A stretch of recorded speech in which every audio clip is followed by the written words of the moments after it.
하나님의 말씀은 마태복음 24장 1절에서 14절입니다. 마태복음 24장 1절. 예수께서 성전에서 나와서 가실 때에 제자들이 성전 건물들을 가리켜 보이려고 나오니 대답하여 이르시되 너희가 이 모든 것을 보지 못하느냐? 내가 진실로 너희에게 이르노니 돌 하나도 돌 위에 남지 않고 다 무너뜨려지리라. 예수께서 감람산 위에 앉으셨을 때에 제자들이 조용히 와서 이르되 우리에게 이르소서 어느 때에 이런 일이 있겠사오며 또 주의 임하심과 세상 끝에는 무슨 징조가 있사오리까? 예수께서 대답하여 이르시되 너희가 사람의 미혹을 받지 않도록 주의하라. 많은 사람이 내 이름으로 와서 이르되 나는 그리스도라 하여 많은 사람을 미혹하리라. 난리와 난리 소문을 듣겠으나 너희는 삼가 두려워하지 말라. 이런 일이 있어야 하되 아직 끝은 아니니라. 민족이 민족을 나라가 나라를 대적하여 일어나겠고 곳곳에 기근과 지진이 있으리니 이 모든 것은 재난의 시작이니라. 그때 사람들이 너희를 환난에 넘겨주겠으며 너희를 죽이리니 너희가 내 이름 때문에 모든 민족에게 미움을 받으리라. 그때 많은 사람이 실족하게 되어 서로 잡아주고 서로 미워하겠으며 거짓 선지자가 많이 일어나 많은 사람을 미혹하겠으며 불법이 성함으로 많은 사람의 사랑이 식어지리라. 그러나 끝까지 견디는 자는 구원을 얻으리라. 이 천국 복음이 모든 민족에게 증언되기 위하여 온 세상에 전파되리니 그제야 끝이 오리라. 하나님 아버지 하늘 감사합니다. 오늘 이 아침도 우리에게 하나님의 뜻을 계시해 주시고 마치 우리가 친히 예수님으로부터 말씀을 듣는 것처럼 1세기 제자들처럼 주님 말씀을 생생히 들을 수 있도록 인도해 주시니 감사를 드립니다. 주님의 말씀을 잘 깨닫고 삶 가운데 살아낼 수 있는 저희들 되게 하여 주옵소서. 예수님 이름으로 감사하며 기도드리옵나이다. 아멘. 자, 우리가 어제 조금 이 앞부분을 봤는데요. 24장은 마태복음에서 가장 이 중요하면서도 오해가 되는 부분이 24장입니다. 이 말씀을 잘 봐야 돼요. 어제 말씀드렸듯이 자, 지금까지 예수님 마지막 주간의 화요일 성전에서 예수님께서 시간을 보냈습니다. 성전에서 이 유대 종교 지도자들과 영적인 싸움을 벌였죠. 그들을 향하여 비유 3가지를 베풀기도 하셨고 그리고 그들은 총 공격을 했습니다. 그러나 예수님께서 완성하셨습니다. 감히 아무도 더 이상 묻지 않고 다 떠나가 버리고 그리고 제자들과 무리를 향하여서 서기관과 바리새인들에 대해서 비판했습니다. 그들은 성경을 제대로 전체적으로 이해하지 못하고 부분적이고 자기중심적으로 또는 외면적으로 그렇게 오해를 하고 있다. 그렇게 하면서 그들의 문제는 마음으로부터 이 하나님을 사랑하지 못하는 것이 문제임을 지적하셨습니다. 그런 다음에 7가지 화를 선포하시죠. 7화. 5장에서의 8복과 그리고 23장에서 7화는 서로 대조를 이루고 있습니다. 7가지 화는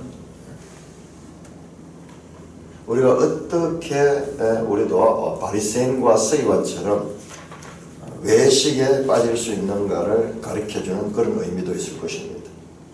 그래서 그 7화에 관한 이 예수님의 저주의 말씀은 교회 시대에 우리 성도들에게도 그대로 적용될 수 있는 말씀인 것을 우리는 기억해야 될 것입니다.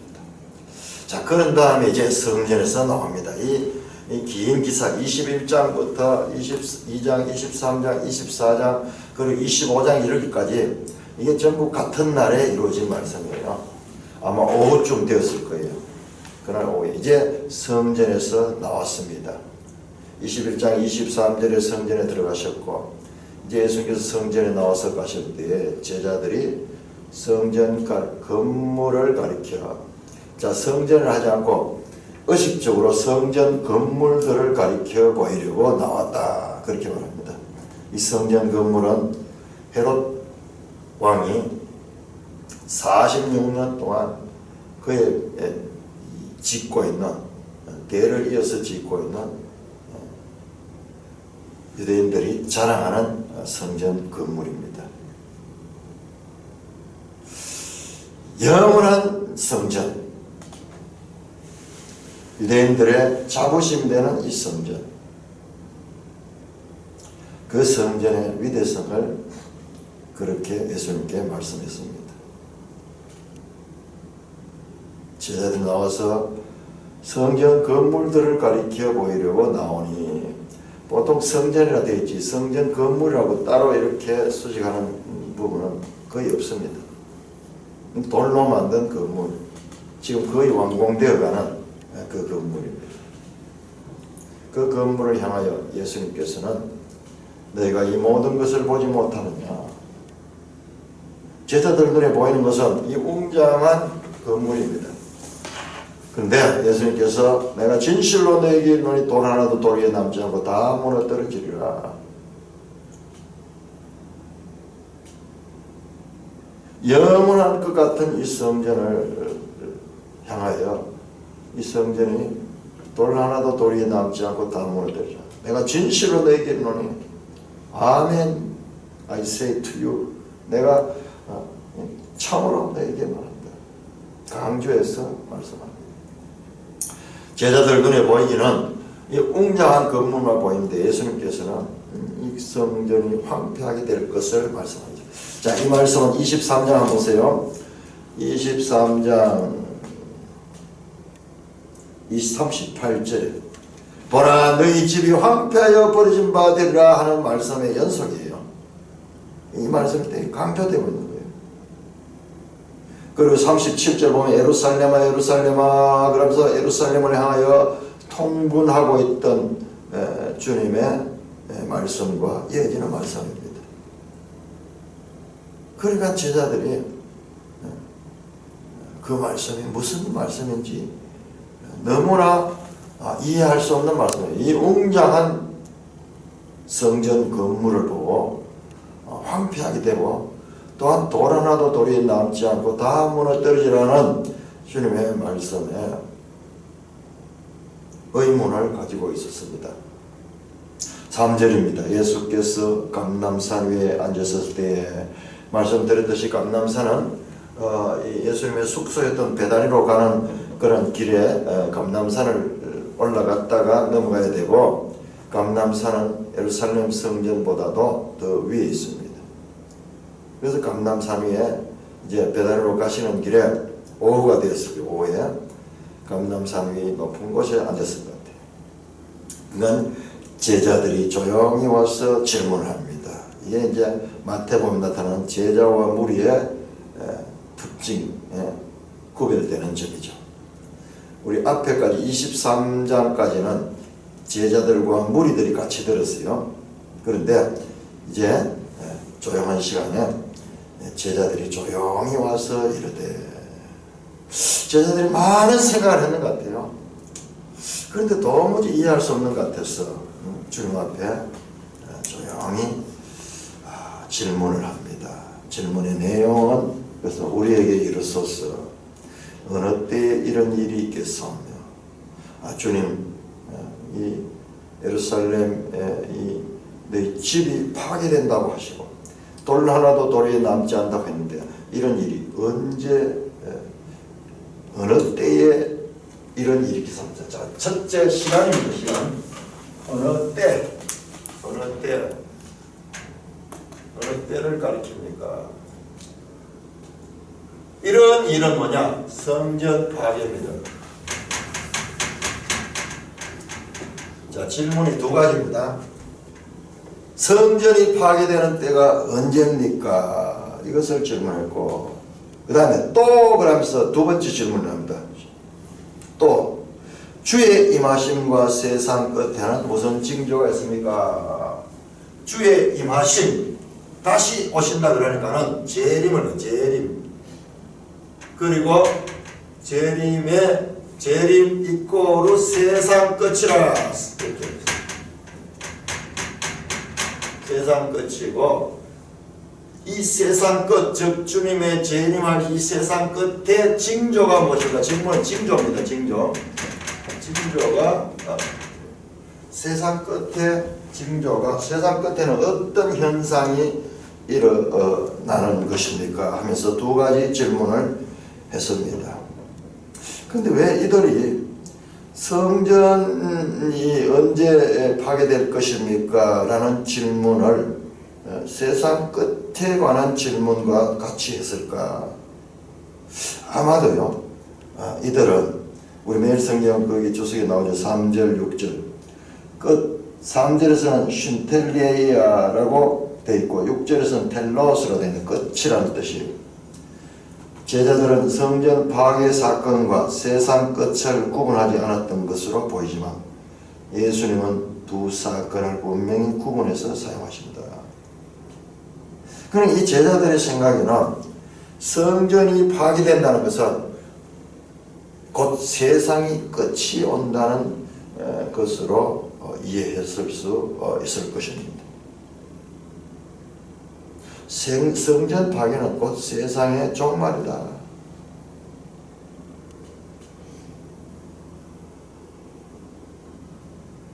그와 같은 생각을 했는 것 같아요.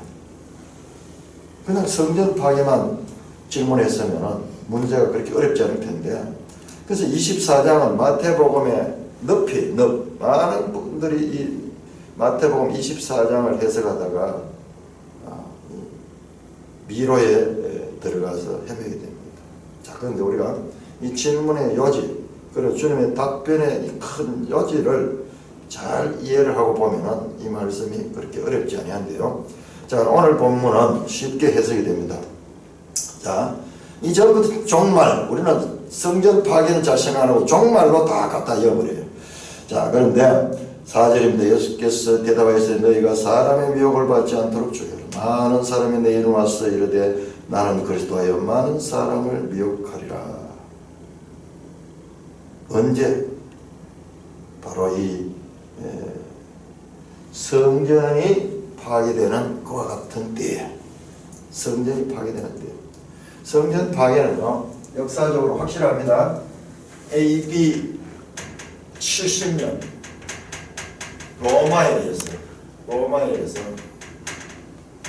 로마 군대에 의해서 예수님 말씀대로 돈 하나도 돌 위에 쌓이지 않고 파괴됐습니다. 우리 어제 지도를 봤죠. 우리는 교회 역사, 그리고 특별히 1세기의 역사를 우리가 알아야 되는데 그 부분을 잘 모르기 때문에 이 사건이 얼마나 심각한 것이었는지를 잘 알지 못해요. 제가 어제 이 요세푸스, 이게 이제 유대 정전사인데 거의 이게 많은 부분 예루살렘 멸망에 관한 그 상세한 내용, 그때 로마의 장군은 누구였으며 그들이 어떤 작전을 펼쳐가지고 이 예루살렘 성을 파괴했는가, 여기에 대해서 상세한데, 이 요세푸스라는 분이 누구냐 그러면 바로 그 전쟁에 참여했던 전쟁 지휘관이었어요. 유다 편의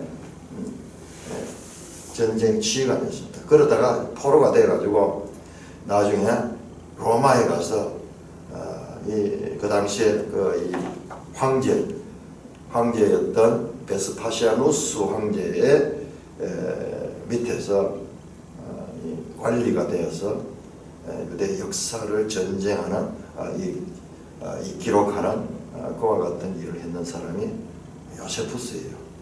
이 사람은 예수님 시대를 살았던 사람이에요.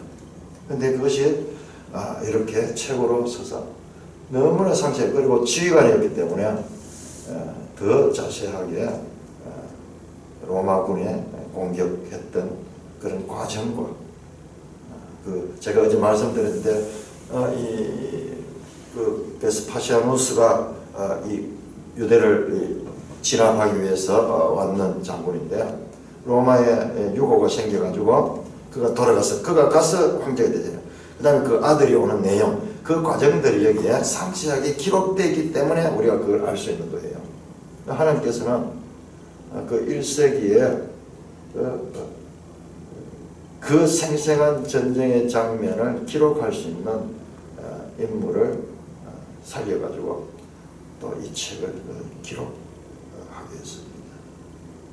그야말로 생생한 리포트가 이 책 속에 담겨져 있습니다. 그러니까 이때 이 전쟁이 얼마나 참혹했는가.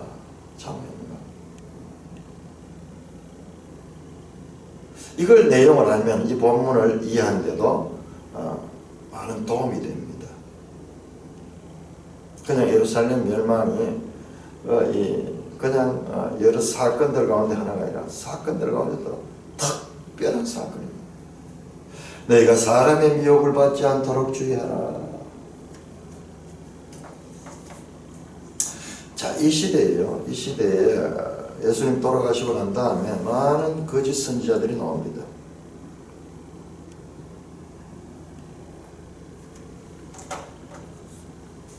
그래서 그들이 자신들이 그리스도라고 그렇게 주장하면서 많은 사람이 내 입으로 와서 이르되 나는 그리스도하며 많은 사람을 미혹하리라.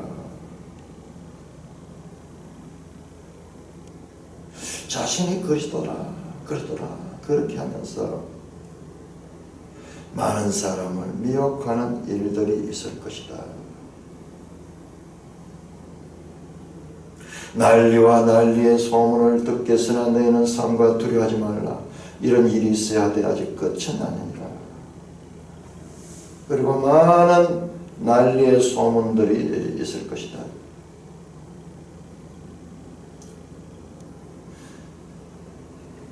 많은 거짓 선지자들이 등장하고 많은 난리가 일어나고 그 66년부터 70년 이 성경 파괴되기까지 또는 그 135년까지요.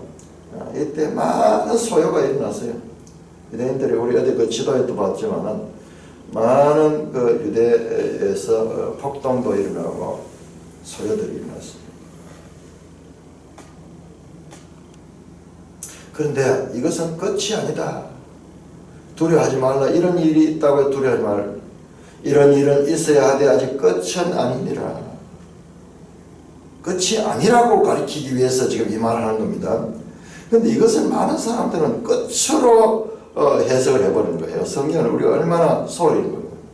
민족이 민족을 나라가 나라를 대적하여 일어나고 곳곳에 기근과 지진이 있으리니 민족과 민족이 나라와 나라가 대적하여 일어나고 곳곳에 기근과 지진이 있으니 이 모든 것이 재난의 시작이니라. 종말이라고 말하지 않습니다. 끝이 아니고 시작이다 그렇게 말씀하는 거예요. 우리는 기근과 지진과 말세다 세상이 막 소문이 흉흉하고 이러면은 말세다 그런 이야기인데 그 말이 아니에요. 전혀 그 말이 아니고 이것은 시작이다.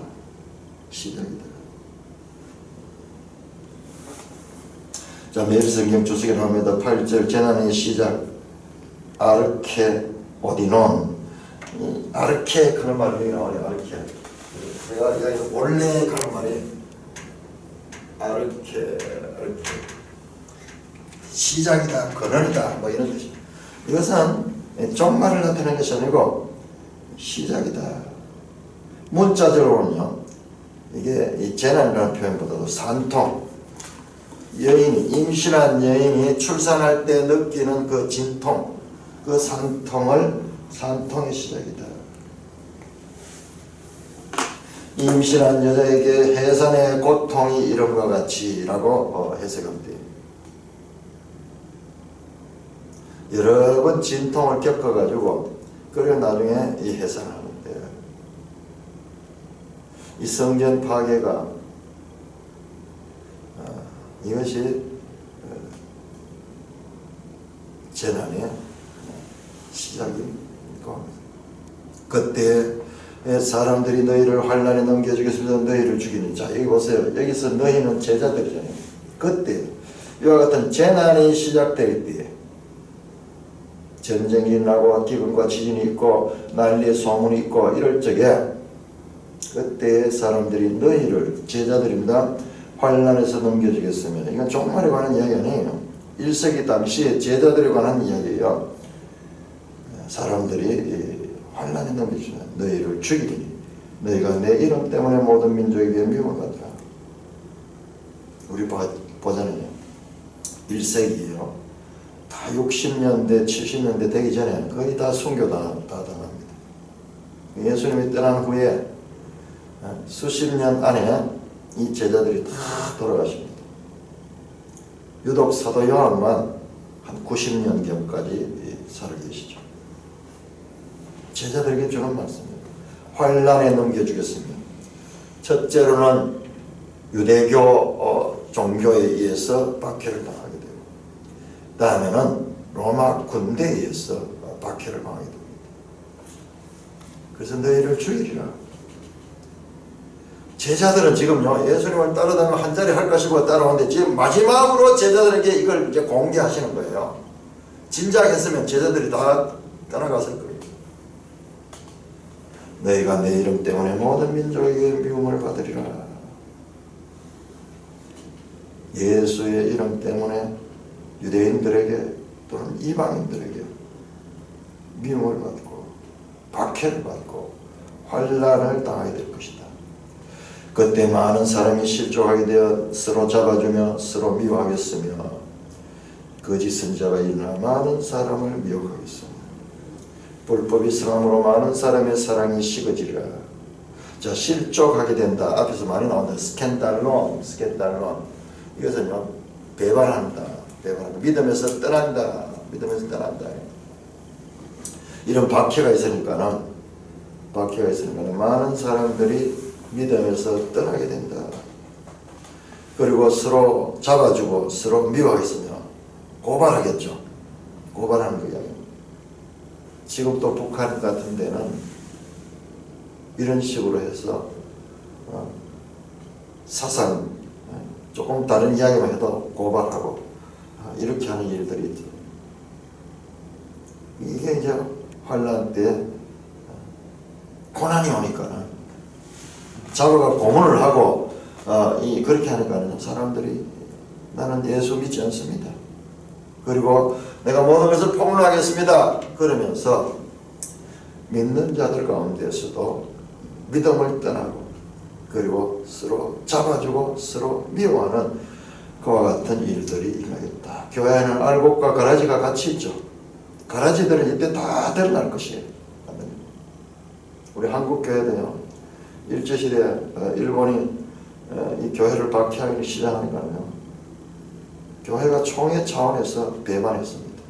신사참배하는 것은 아무것도 아니다 그러면서 이 하나의 국가적인 의식이니까 우리가 다 참여해야 된다 그렇게 하면서 총회가 앞서가 결의를 해가지고요, 모든 예배당에서 예배 드리기 전에 동쪽을 향해서 동방역에서 일본 신사를 향해 가지고 절을 하는 그런 의식을 가졌습니다. 그런데 끝까지 그것에 참여하지 않고 고개 숙이지 않고 저항하다가 감옥에 가 투옥되고 고문을 받고 그랬던 분들도 소수가 있었습니다. 소수예요, 소수. 지금 이 시대에 우리 교회 안에도 그런 일이 있다 그러면은, 우리 지금 좌파 정권이 들어와가지고 지금 교회를 지금 이렇게 자기들 손아귀에 넣으려고 하고 있는데, 교회들이 앞장서가지고요, 너무 말 잘 듣는 거예요. 깜짝 놀랄 정도로 저항을 하지 않고 이때까지 없던 이 교회도 세금을 이 징수하기 위해 가지고 자료를 조사한다 이러는데 서로 지금 저항하는 소리가 거의 없어요. 그런데 지금 저항하는 자들이 있습니다. 소수 있습니다. 언론에도 잘 나오지도 않고 그렇죠. 통제하려고 하는 거예요. 교회는 통제할 수 없습니다. 교회는요 세상 나라보다도 더 근원적이에요.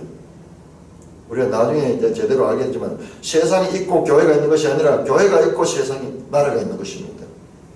신앙인에서는요 그 나라는 영원한 나라고 그것은 본향이지만 이 세상 나라는 나그네예요. 잠시 있는 거예요. 세상 나라는 인간에 의해서 꾸며진 것이고 하나님 나라는 하나님께로부터 시작된 영원한 나라입니다.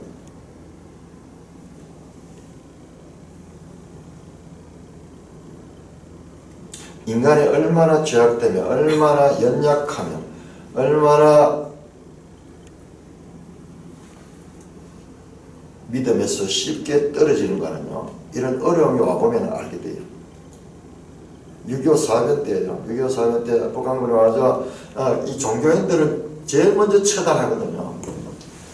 그때 막 밀고 하고 이런 일들이 있었습니다. 이게 1세기 당시의 이 이야기이기도 하지만 모든 시대 모든 나라에 이와 같은 박해가 올 적에 일어날 수 있는 그와 같은 일.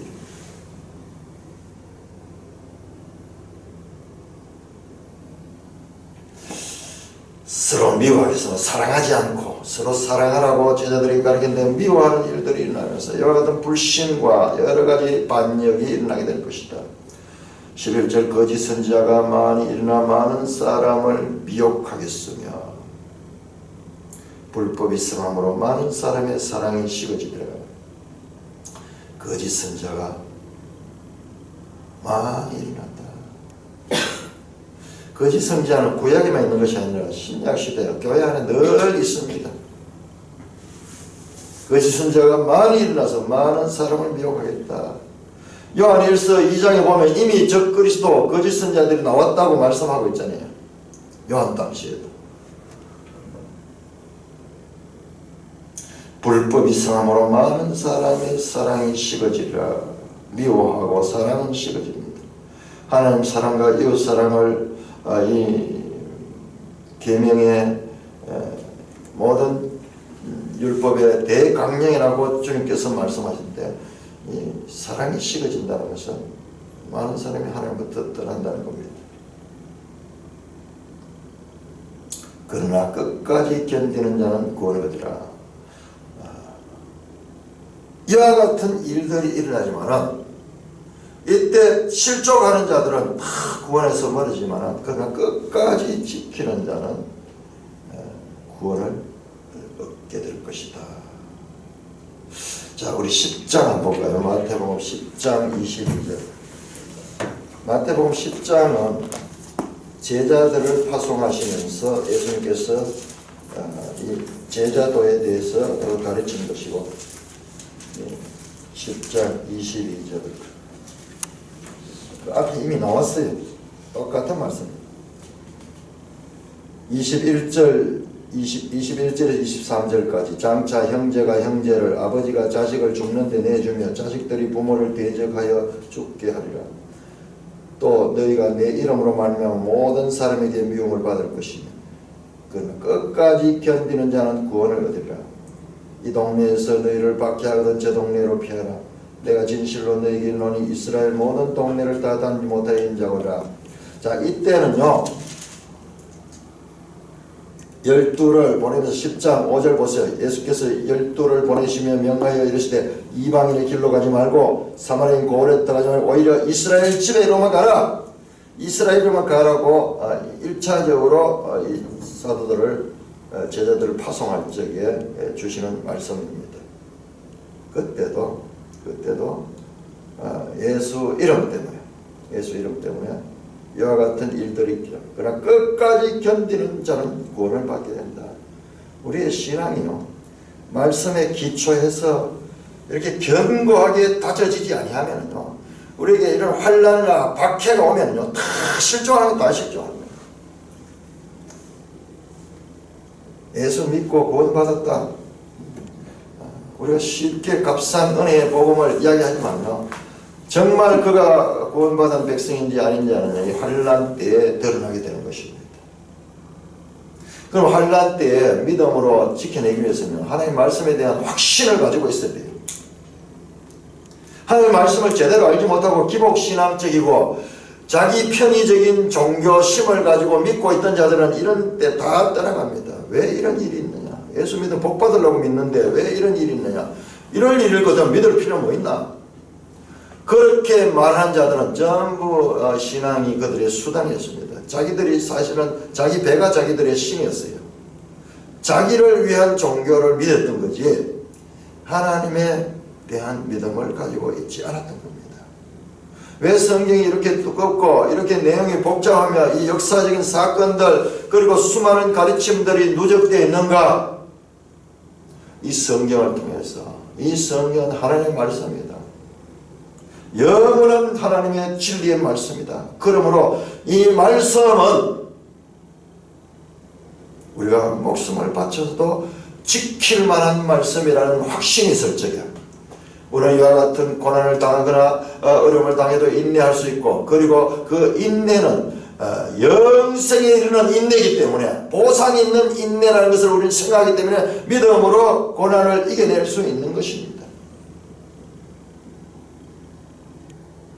하나님 뜻을 모르는 자는요 인내할 수 없습니다. 전부 이 신앙이 수단이잖아요. 예수 믿는 거 왜 믿습니까? 복 받으려고 믿잖아요. 구원 받으려고 믿잖아요. 그런데 복이 오지 않고 이런 환난이 오고 박해가 오고 심지어는 사형 집행까지 오게 될 적에 그런 믿음 가진 사람은 다 떨어집니다. 다 많은 사람이 그렇게 사랑이 식어지고 그렇게 실족하게 된다. 그러나 끝까지 견디는 자는, 끝까지 견딜 수 있는 자는 누구냐? 바로 하나님 말씀을 잘 깨달은 자들은, 야, 우리 앞에 나왔던 선지자들도 다 그와 같은 길을 걸었고, 심지어는 예수님조차 그와 같은 길을 걸었고, 사도들도 그와 같은 길을 걸었기 때문에 이것이 오히려 영광스러운 순교예요. 내가 이 영광스러운 순교의 반열에 참여할 수 있는 특권을 가지게 되었구나 하면서 목배임을 당할 수도 있고 불에 화형을 당할 수도 있는 이래도 즐거이 나갈 수 있는 거예요. 그게 우리 교회 역사에 보면 나옵니다. 화형을 당하면서도 찬송하고 저들을 용서해 주라고 그렇게 하는 양 후스.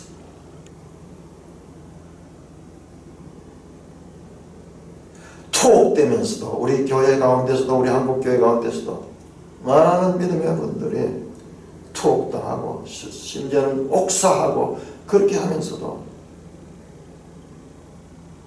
신앙을 끝까지 지켰던 분들의 이름은 지금도 남아있습니다. 중요한 것은 이와 같은 환경에서 일어나는 재난들 그리고 사람들의 변화, 이것은 아무것도 아니다. 이것은 늘 있는 일이다. 늘 있는 일. 기근과 지진하고 일어나면은 사람들이 말세가 왔구나, 우리 늘 이런 생각이 오잖아요. 본능적으로 오잖아요. 천재지변이 일어나면은 말세가 아닌가 이런 이야기 하는데 그거 아니다 그런 이야기예요. 그거 아니다. 그럼에도 끝까지 견디는 자가 구원을 얻는다.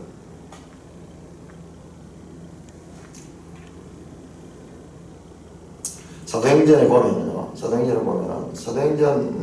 보면은 그때도 많은 거짓 그리스도인이 나왔다는 내용이 나옵니다.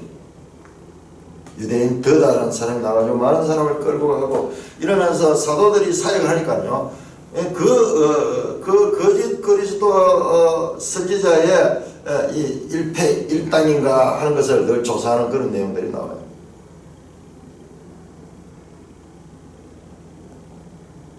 끝까지 견디는 것. 값싼 은혜의 복음을 갖고 있는 자들은 다 떨어집니다. 다 떨어집니다. 끝까지 견디는 자. 구원을 얻게 됐다. 복음 그러니까는 우리 그냥 믿기만 하면 구원을 얻는다 이런 것을 듣고 있으니까 공짜잖아요. 믿기만 하면 얻으니까 얼마나 좋아요. 그러나 그것은 반쪽 구원입니다. 이와 같은 환난이 왔을 때 그런 믿음 가지고는 견딜 수가 없습니다. 이 천국 복음이 모든 민족에게 전되어져 온 세상에 전파되니 이 사도들을 통해서 이 제자들을 통해서는 천국 복음을 전해. 그제야 끝이 올라. 그제야 끝이. 자, 끝에 관한 이야기가 아닙니다. 끝은 복음 전파입니다. 세상 끝은 언제 오느냐? 이 복음이 다 전파되는 복음 전파입니다.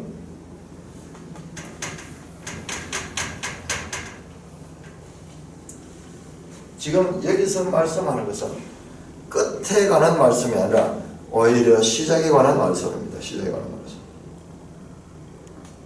이 복음 전파가 세상 끝과 연관되어 있지. 이런 재난이나 사람들의 동요, 흉흉한 소문, 이러한 것들이 있다고 해가지고 너희가 종말이 왔다, 끝이 왔다, 그런 생각을 하지 마라. 끝은 너희들이 나가서 이제 복음을 전파해서 그 복음이 저 세상 모든 곳에 전파될 때까지 끝은 오지 않는다라는 말씀이잖아요. 여기서는 끝은 언제냐?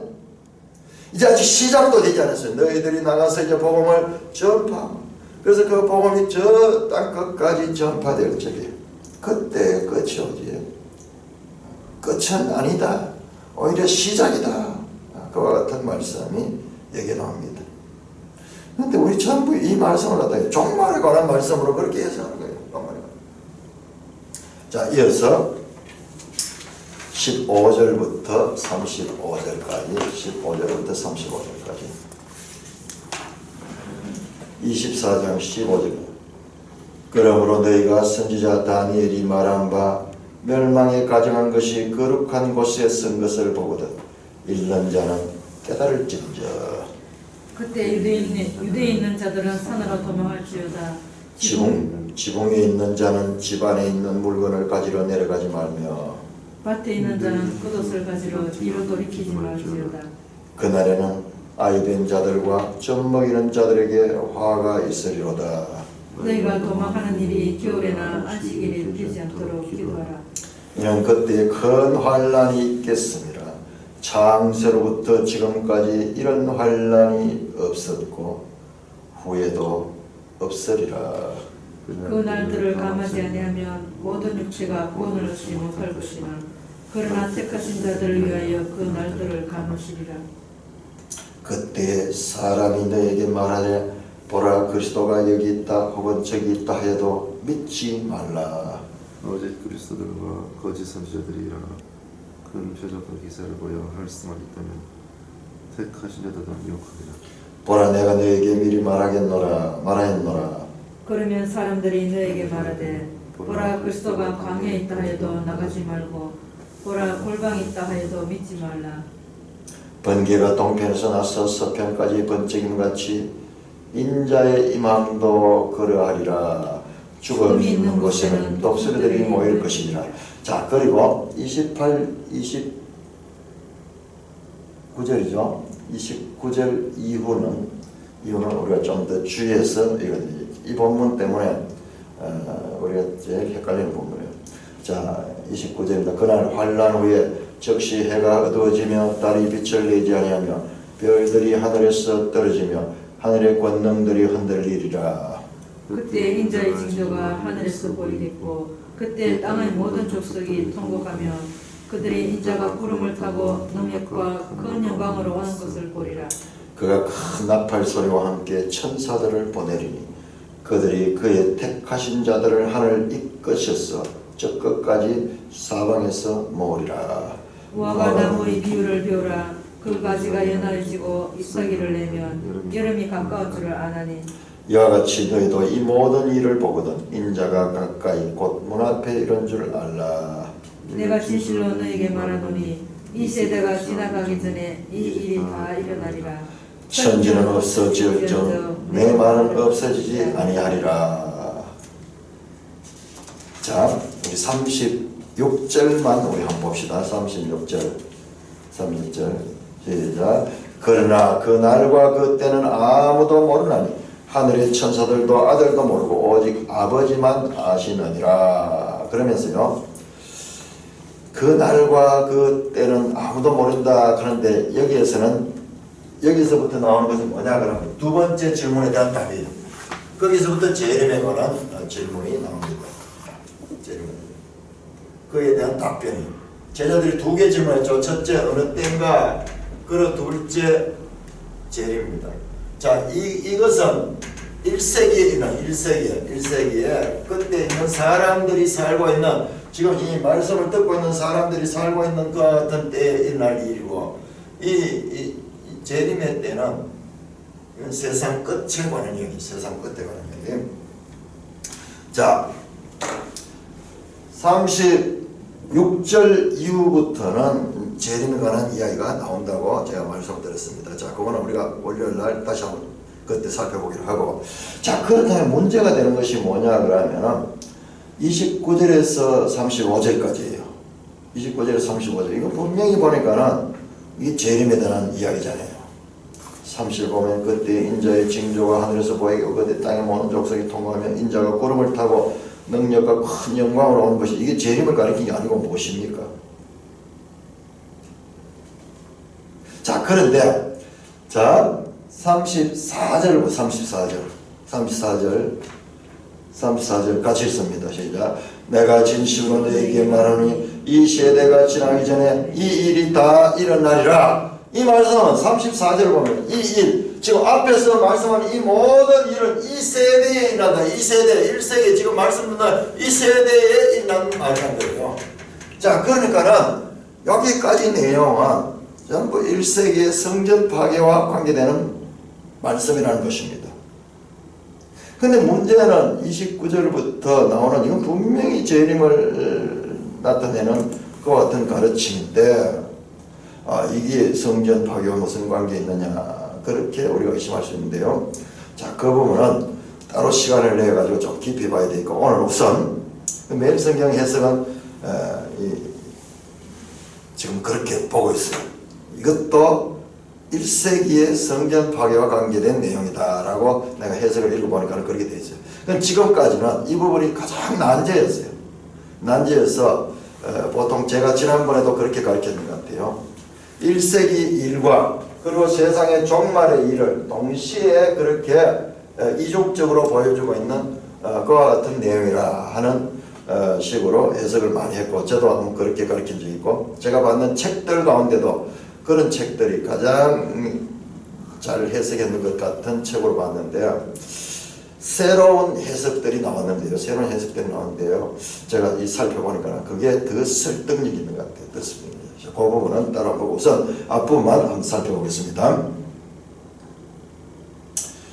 그러므로 너희가 선지자 다니엘이 말한 멸망의 과정에 거룩한 것을 쓴 것을 보거든. 자, 이것은 다니엘서를 이야기합니다.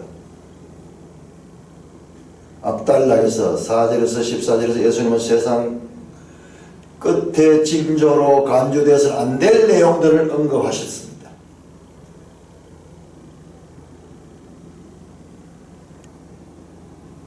그러므로 세상 끝이 아니다. 복음이 다 전파될 때까지는 세상 끝이 아니다. 지금은 시작이다.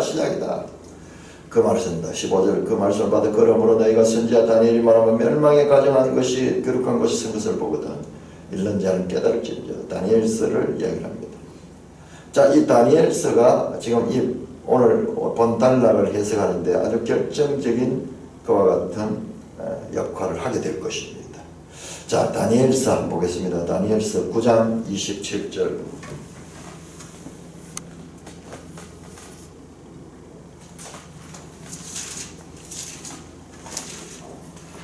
다니엘 9장 27절. 이게요. 그러니까 우리 다니엘서를 또 알아야 돼요. 다니엘 9장은 유명한 70일에 관한 그 예언이 나오는 것인데요. 다니엘 9장 27절 같이 읽겠습니다. 시작. 그가 장차 많은 사람들과 더불어 한 일해 동안에 언약을 굳게 맺고 그가 그 일의 절반의 제사와 예물을 금지할 것이며 또 포악하여 가정한 것이 날개를 의지하여 쓸 것이며 또 이미 정한 종말까지 진노가 황폐하는 자에게 쏟아지리라 하였느니라. 가정한 것이 포악하여 가정한 것이 날개를 의지하여 쓸 것이며 이 선지자 다니엘이 말한 바 지금 이 말씀을 이야기하는 거예요. 거룩한 곳에 가정한 것이 포악하여 가정한 것이 날개를 의지하여 쓸 것이며 우리가 이 다니엘 7장 이 부분 70일에만 잘 이해를 해도 이 마태복음을 해석하는데 중요합니다. 이게요. 보세요. 25절 그러므로 너는 깨달아 할지니라 예루살렘을 중문하는 영이 날 때부터 기름 부음 받은 자 곧 왕이 일어나기까지 7일에 기름 부음 받은 왕이 나오는데요. 그 왕이 26절 보면 애순 두 일에 의해 기름 부은 자가 끊어져 없어질 것이며 장차 한 왕의 백성이 와서 그 성읍과 성소를 무너뜨리라. 그의 마지막은 홍수에 휩쓸린 것 같으니 또 끝까지 전쟁이 있으니 황폐할 것이 작정되었느니라. 이 말씀에 답이 다 나와 있어요. 기름 부은 자 메시아가 끊어집니다. 메시아가 죽고 그 다음에 장차 한 왕의 백성이 와서 로마 군대가 와서 그 예루살렘 성과 성전을 다 무너뜨리는 파괴하는 그래서 그의 마지막은 홍수에 휩쓸린 같이 완전히 파괴될 것을 지금 이미 말씀하고 있어요.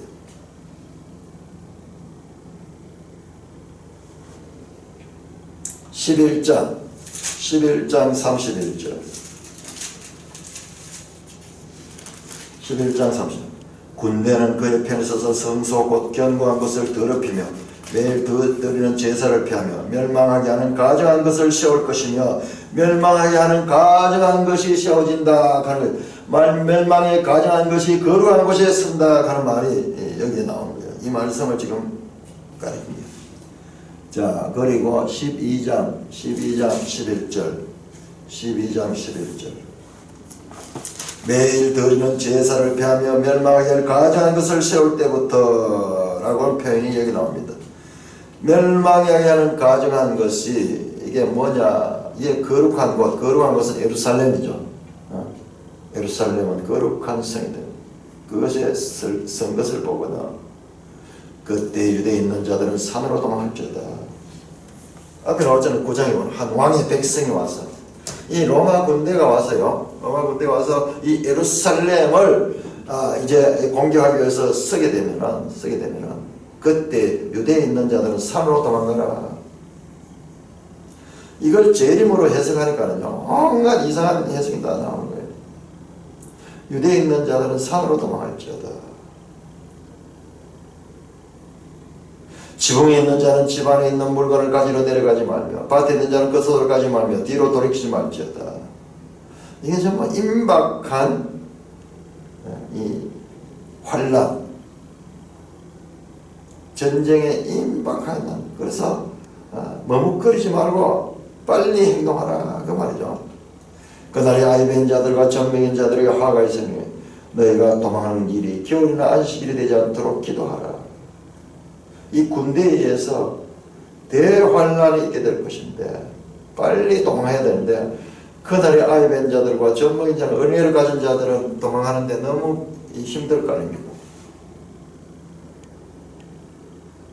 신속하게 도망가야 되는데 힘들 것이다.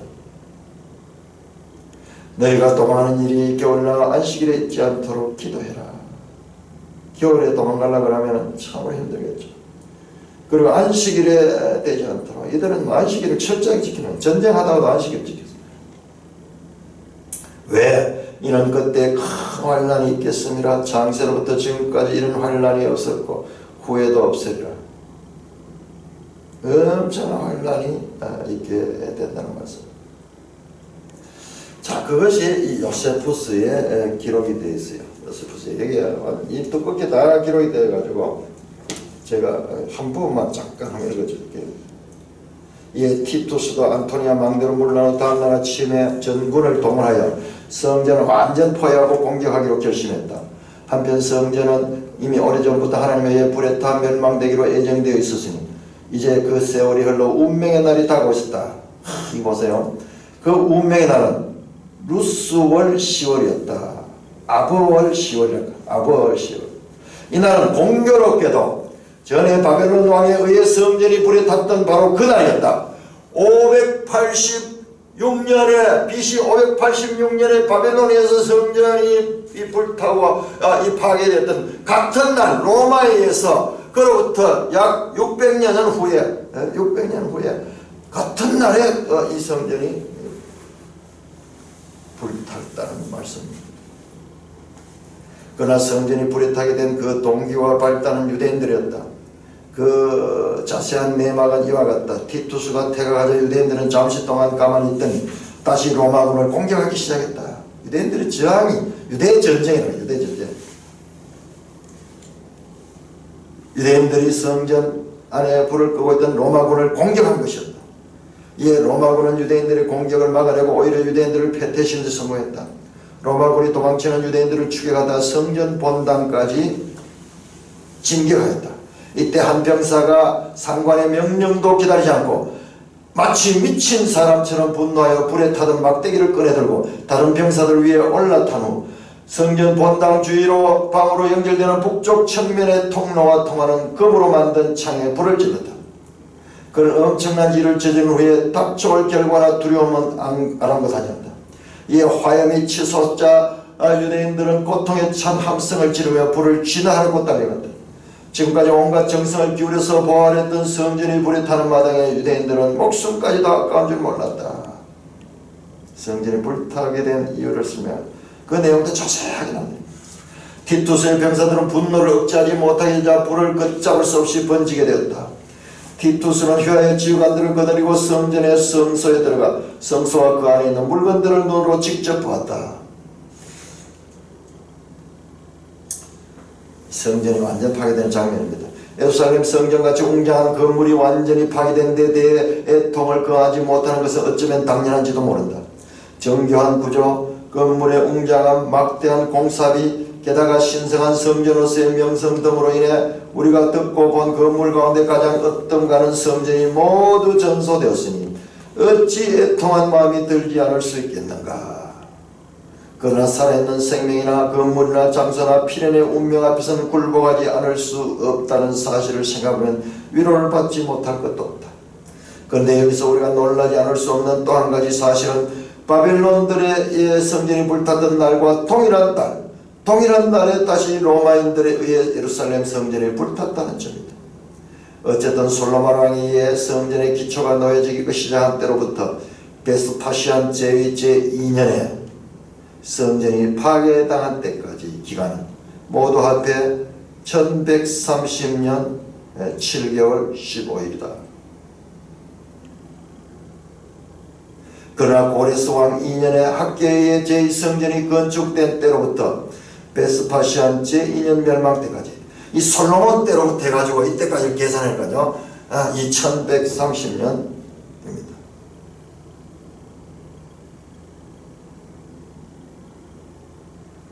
그러나 고레스 왕 2년에 학계에 의해 제2성전이 건축된 때로부터 베스파시안 2년 멸망 때까지 기간을 하세면 639년 45일이 된다. 이분은요 그리스도인 아니에요. 그냥 역사적인 기록, 역사 기록가예요.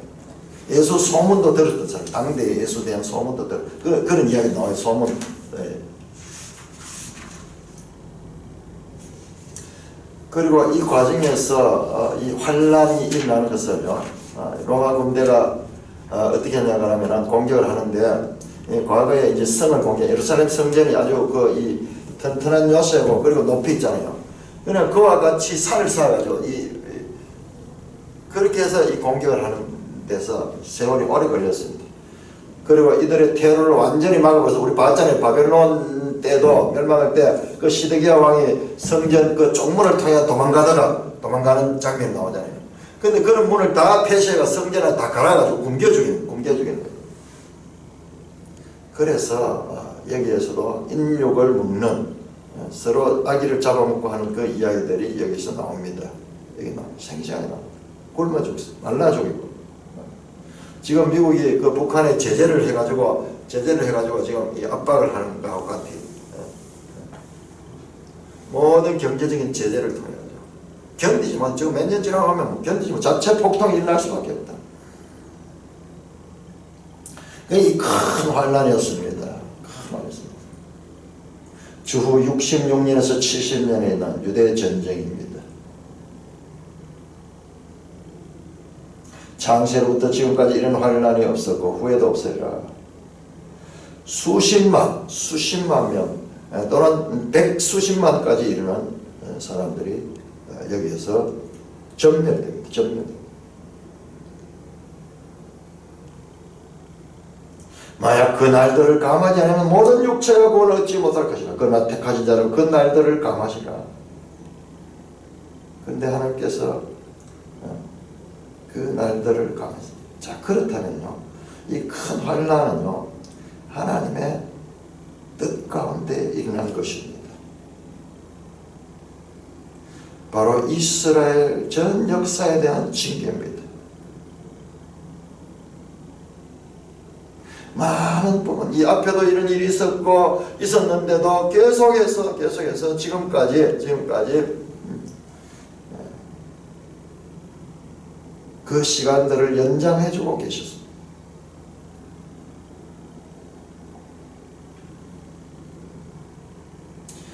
택하신 자들을 위해 그 날들을 감한다. 아주 멸하지는 않는다. 아주 멸하지 않는 겁니다.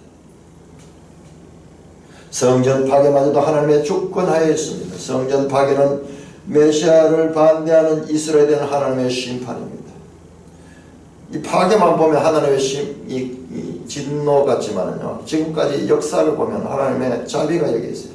그래도 마지막까지도 그 날들을 감해서 택하신 자들을 지금 구하고 있는 것입니다. 하나님의 헤세드.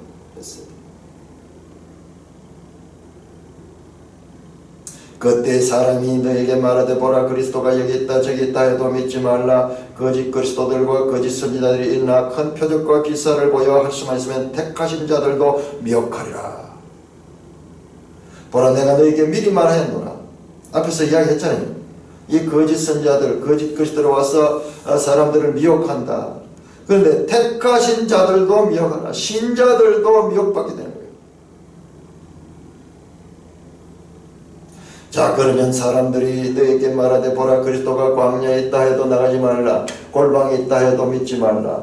번개가 동편에 나서 서편에 번쩍임 같이 인자의 임함도 그러하리라. 죽음이 있는 곳에는 독수들이 모일 것이다. 자, 그리스도가 임하시는 것은 이와 같이 은밀하게 오는 것이 아니다. 그 당시 사람들은요, 그리스도가 오면 은밀하게 온다고 생각하고 있습니다. 예수 그리스도는 나사렛에서 왔잖아. 나사렛 출신이잖아. 그러니까 그리스도가 아니다. 그리스도는 우리가 알지 못하는 곳에서 온다고 하는 그와 같은 상식이 그들 가운데 있었습니다. 자, 요한복음 7장 27절 한번 보십시다. 요한복음 7장 27절. 이런 부분, 그냥 아무 의미 없는 같은 말씀이었는데 지금 이런 데 아주 유익하게 정리돼요. 7장 27절 26절 보면 보라 드러나게 말하되 아무도 그 말을 그들이 아무 말도 아니하며 당국자들이 이 사람을 참으로 그리스도인 줄 아느냐. 그러나 우리는 이 사람이 어디서 왔는지 아노라. 그리스도께서 오실 때는 어디서 오시는지 아는 자가 없으리라 하는지라. 이 예수는 나사렛 출신이라고 하는 우리가 다 아는데 그리스도는 우리가 알지 못하는 곳에서 오는데 이 아는 곳에서 왔기 때문에 그리스도가 아니다는 말이에요. 그러니까 광야에서 그리고 골방에 그리스도가 있다. 아무도 은밀한 곳에 있다. 그래도 믿지 말라. 번개가 동편에서 나서 서편에 번쩍까지 인자의 임함도 그러라. 죽음이 있는 곳에는 독수리들이 모일 것이다. 자, 번개가 동편에서 나서 서편에 번쩍인 것은 이것은 모든 사람이 볼 수 있는 것입니다. 모든 사람. 그래서 인자의 임함도 그러라. 죽음이 있는 곳에는 독수리들이 모일 것이다. 자, 인자의 임함이 여기서 나와요. 이게 우리 보통 제 이름으로 보는데, 그러면 앞에 나오는 내용, 성전 파괴와 관계된 내용과도 맞지 않아요. 자, 이 부분에 대해서는 이 부분과 그리고 29절에서 그 35절 이 부분에 대한 해석이요. 이 부분 해석이 이게 재림에 관한 해석이냐 안 그러면 1세기 성전 파괴한 일어난 일이냐. 이게 1세기 성전 파괴를 가리키는 일이어야 돼요. 왜? 34절 때문에 34절 내가 진실로 너에게 말하노니 이 세대가 지나가기 전에 이 일이 다이다. 자, 지금 여기에서 지금 여기까지 지금까지 말씀하시는 이 모든 것은 두 번째 질문에 대한 답이 아니에요. 첫 번째 질문 성전 파괴와 관계된 질문이에요. 그런데 지금 얼핏 보면은 얼핏 본 게 아니라 깊이 봐도 이 내용은 재림에 관한 내용 같아요. 그러면서도 또 이 세대에 다 일어나야 된다는 거 이게 또 이것은 또 이 1세기를 가리키는 내용이고 그 중간에 들은 내용은 다시 또 재림에 관한 내용이고 이러니까 우리가 이제 헷갈렸던 거예요. 많이 헷갈리는 거예요. 그다음 문맥을 통해서 보면은 잠깐 이 세대가 지나기 전에 이 일이 다 일어나는 말씀으로 본다 그러면 이 안에 들어있는 내용도 성전 파괴에 관한 내용이어야 합니다. 지금까지는 이 문제를 해결하기 위해서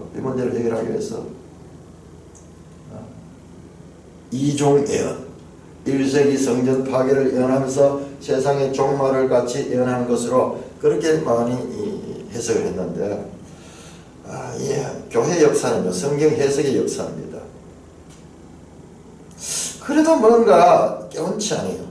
왜 방금 이름 나오잖아요. 이게 전부 1세기 일날 일이라고 말하고 있는데 그럼 중간에는 또 이 말이 맞지 않고 그 다음에 또 문제가 되면서 그 다음 뭐예요?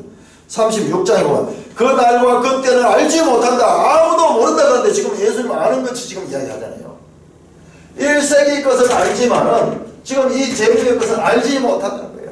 그러니까 이 부분에 가면 우리가 늪에 빠져가 호적거리다가 그냥 그 해석이 제대로 되지 않는데 제가 어제 집중적으로 연구를 하면서 또 최신 이 성경 신학자들의 연구를 보면서 지금 매일 성경은 그 최신 이 연구를 이해를 했더라고요. 이해를 했어. 지금 그런 식으로 되어 있어요. 바로 임자가 임하는 것을 언제나 성전 파괴를 임자의 임함으로 해석합니다. 아니 성전 파괴가 어떻게 임자의 임함이 될 수 있는가? 다니엘서로 가요. 다니엘서. 지금 다니엘서 나오잖아요. 그래서 우리가 다니엘서를 보면서 이 부분에 대해서 조금 더 깊이 해석을 하면은 이 부분이 깨끗하게 제 개인적으로는 정리가 되었습니다. 한번 다음 시간에 그 부분을 한번 깊이 살펴보도록 하겠습니다.